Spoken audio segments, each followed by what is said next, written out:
बच्चों, आज जो पाठ हम पढ़ने जा रहे हैं, पाठ है माता का अंचल, हमारी कृतिका से लिया है, कृतिका की किताब से है, जिसके लेखक हैं शिव पूजन सहाय जी। शिव पूजन सहाय जी के ग्रामीण अंचल पे उन्होंने बहुत सारी कहानियाँ लिखी हैं। ग्राम्य संस्कृति, ग्राम परिवेश पे उन्होंने बहुत सी कहानी लिखी है। तो आज ये जो पाठ है ये उसी ग्रामीण संस्कृति को दिखाता है, बताता है। चलिए तो चलते हैं माता का अंचल की तरफ।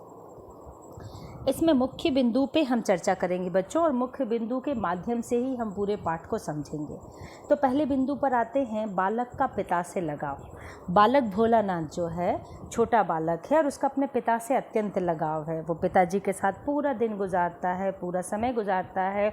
गंगा जी के किनारे जाकर मछलियों को चारा खिलाता है। इस तरह से उसके अंदर जो है वो जीवन मूल्य भी पिता उसके अंदर दे रहे हैं, उसके अंदर उसको पल्लवित कर रहे हैं। इसके बाद जो है बालक पिता के साथ खाना, पिता के साथ उठना, पिता के साथ रहना, उनके साथ पूजा पाठ करना, यानी सारा समय जो है बालक पिता के आसपास ही होता है। पिता उसे प्यार से बम भोला कहते हैं और ऐसे बालक का नाम तारकेश्वर नाथ है। चलिए तो अब आगे चलते हैं, आगे की बिंदु की ओर। पिता के साथ खेलना, पिता के साथ कुश्ती करता है, उनकी मूँछों के साथ खेलता है, और पिताजी जब उससे कुश्ती करते हैं तो जानबूझकर हार जाते हैं, और बालक का उस समय प्रसन्नता से झूम जाना पिता को बड़ा आह्लादित करता है। पिता बड़े प्रसन्न होते हैं अपने बालक की इस प्रसन्नता को देखकर। तो पिता के साथ इस तरह से जो है वो बालक दिन भर खेला करता है। तीसरे बिंदु में हम आते हैं, भोजन के समय माँ का प्यार व बालक को कन्हैया बनाना। अब बच्चों, हम सभी जानते हैं भोजन कराने में माता के समान दूसरा कोई नहीं होता। तो माँ जब भोजन कराती थी तो बालक को पंछियों के नाम का कौर बनाकर खिलाती थी। ये तोता है, ये मैना है, ये कबूतर है, और इस तरह से खिला खिलाकर सारे पंछियों को उड़ाती जाती थी। अब बालक के सिर पर तेल लगाना, उसकी चोटी करना, जो बालक को बिल्कुल पसंद नहीं था, लेकिन माता करती थी।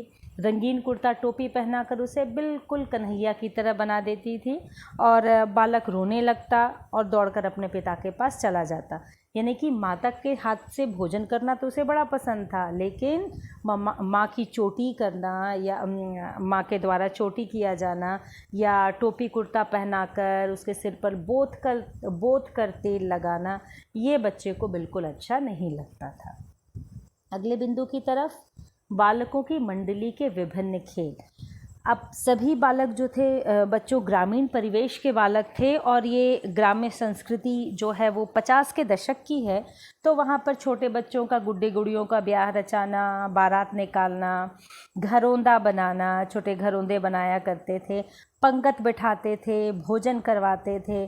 तो कभी जो है वो फूटे घड़ों के टुकड़ों की तरह तरह मिठाइयाँ बनाते थे, मिट्टी के ढेलों, पत्तियों, गीली मिट्टी से वो इस तरह के खेल खेला करते थे। कभी सब मिलकर खेती करते थे। तो खेती करने के क्रम में वो क्या करते कि चबूतरा ही खेत उनका बन जाता था।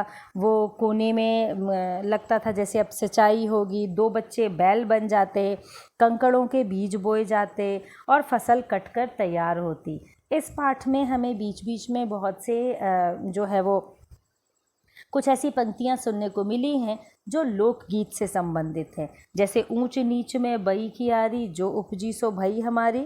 अब हर खेल में इनके बाबूजी, इनके पिताजी जो है पहुँचते भोलानाथ के पिताजी, और जब पिताजी कहते कि क्यों भाई इस बार कैसी फसल हुई, तो सारे के सारे बच्चे दौड़कर वहाँ से भाग जाते।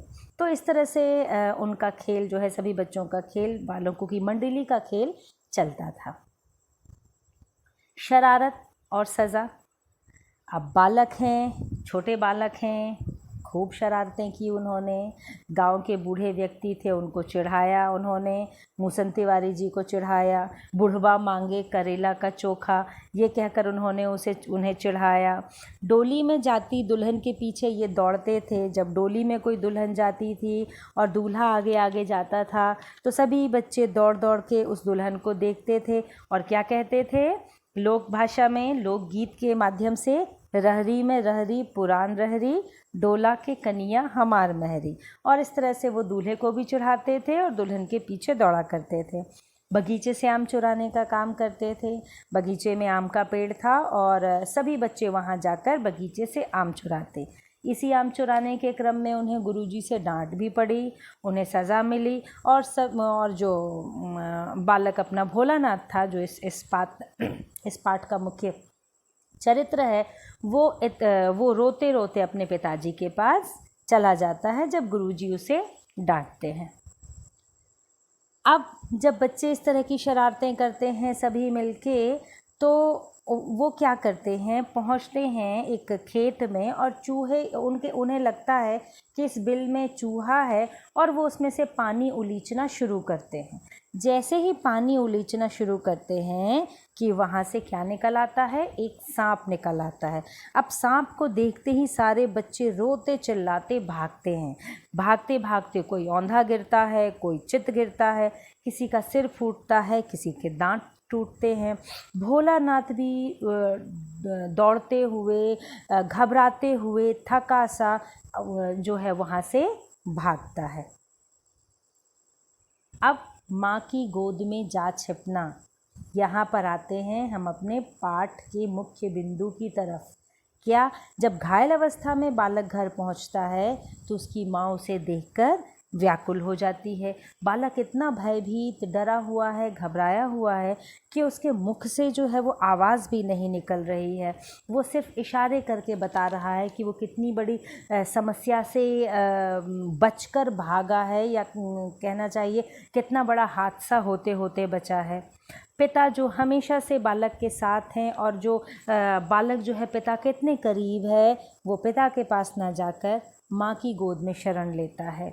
क्यों? क्योंकि माँ के अंचल की छाया में वो अपने आप को बहुत सुरक्षित महसूस करता है। पिताजी उसे लेने का प्रयास करते हैं माता की गोदी से, पर वो जाना नहीं चाहता।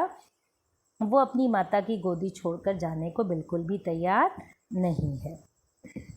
अब शीर्षक की सार्थकता देखिए, तो यहाँ पे लेखक ने बच्चों पर माता की ममता और उसके लाड़ प्यार की महत्वता को सिद्ध किया है, बताना चाहते हैं, सिद्ध करना चाहते हैं। पिता से अत्यंत लगाव होने पर भी बच्चे को माँ की गोद ही सबसे सुरक्षित और शांतिदायक स्थान लगती है। बच्चे की दशा को देखकर माँ का रो पड़ना ही उसका आधा दुख हर लेता है। तो इस तरह से पाठ में हमने देखा कि अंत में बालक जो शांति, जो सुकून, जो ममत्व माँ की गोद में पाता है, वो उसे कहीं और नहीं मिलती। जब कभी भी हम दुख में होते हैं, तकलीफ़ में होते हैं, परेशानी में होते हैं तो सबसे पहले अगर हम किसी को याद करते हैं तो वो है हमारी माँ। तो बच्चों, ये पाठ आपको अच्छा लगा होगा। बहुत बहुत धन्यवाद।